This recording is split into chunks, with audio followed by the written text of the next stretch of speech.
আপনারা জানেন প্রতি 3 মাস পর এই যে দান বাক্স আছে সেখানে খোলা হয়। এবার আমরা 3 মাস 11 দিন পরে খুলছি।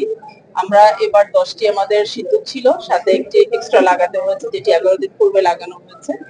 আমাদের এই টাকাগুলো ব্যাংকেই থাকে, রূপালী ব্যাংকে জমা থাকে। আজকেও আমরা সকাল 7টায় এই সিন্দুকগুলো আপনাদের সবার উপস্থিতিতে খুলেছি এবং এখান থেকে যে অর্থটি আসে বিগত দিনের ন্যায় জটিল কঠিন রোগে যারা আক্রান্ত আছেন, ক্রাইটেরিয়া আছে, তাদের অনুদান হিসেবে দেওয়া হবে। এবং এই এখানে 130 জন এতিম শিশু মাদ্রাসায় থাকে, তাদের খরচ এখান থেকে আসে। সাথে এই মসজিদের যে পরিচালন যে খাতটি আছে সেটিও এখান থেকে আসে।